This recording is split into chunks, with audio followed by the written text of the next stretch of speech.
நல்லாட்சி செஞ்சுட்டு இருந்த ஒரு மன்னன் பச்சோந்தியா மாறின கதை தான் ராஜா நிரிகாவுடைய கதை.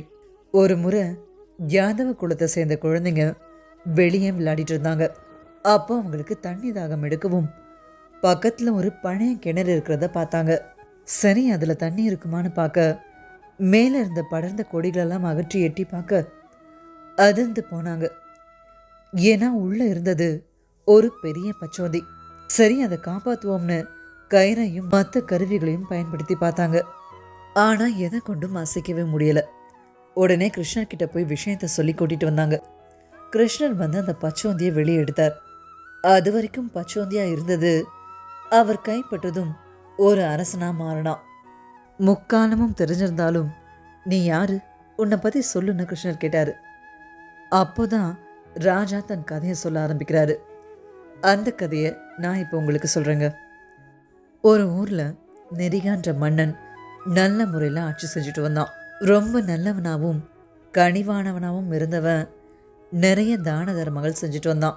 பொன், பொருள், நகைகள், குதிரை, யானை, பசுமாட்டு தானம்னு எல்லாமே அளவில்லா வகையில் எல்லாருக்கும் அள்ளி கொடுத்தான். அப்படி இருந்தப்போ ஒரு நாள் ஒரு பசு தெரியாமல் எங்கேருந்தோ வந்து தன்னுடைய கொட்டடையில் தஞ்சம் புகுந்தது. அது ஒரு பிராமணருது. ஆனால் அது மன்னருடைய பசுதான்னு அங்கே இருந்த கவனிப்பாளர்கள் தவறாக நினச்சிக்கிட்டாங்க. மன்னரும் அவரது தான்னு நினச்சிக்கிட்டு தெரியாமல் அதை வேற ஒரு பிராமணருக்கு தானமாக கொடுத்துடுறாரு. பசுமாட்டை வாங்கிட்டு போன பிராமணர் அதை சந்தோஷமாக வளர்க்க ஆரம்பித்தார்.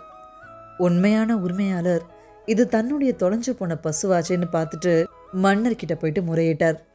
ஒருத்தர் இது எனக்கு தானமாக கொடுக்கப்பட்டது, நிறைய பால் கறக்குது, நான் இதை தரமாட்டேன்னும் இன்னொருத்தர் அது என்னுடையது, அதை எப்படி வேற ஒருத்தர் சொந்தம் கொண்டாடலாம்னு சொல்லவும் மன்னர் 2 பேர்கிட்டயுமே கெஞ்சி பார்த்தார். இதுக்கு பதிலாக நான் உங்களுக்கு 1,00,000 பசுக்கள் கூட தரேன்னு. ஆனால் 2 பேருமே அதை வாங்கிக்க மறுத்தாங்க. கோவத்தில் மன்னரை பச்சோந்தியா மாறி போன சாபம் கொடுத்துடுறாங்க.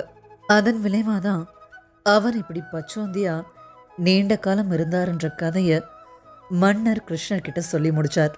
கடைசியா கிருஷ்ணர் கைப்பட்டதும் தன் சாபம் நீங்கி பழைய மாதிரி மன்னனா உருமாறினார். என்னதான் ஒருத்தர் எவ்வளோ நல்லவனா இருந்தாலும் எவ்வளோ நல்லது பண்ணியிருந்தாலும் அதுக்கு பலன் இருக்கிற மாதிரியே தெரிஞ்சோ தெரியாமையோ பண்ற சின்ன தவறுக்கும் சின்ன செயலுக்கும் கூட அவங்க எப்பவா இருந்தாலும் பதில் சொல்லியே ஆகணும். அதுக்கான தண்டனை காலத்தை அனுபவிச்சே ஆகணுன்றதை தான் இந்த கதை நமக்கு சொல்கிற விஷயங்க.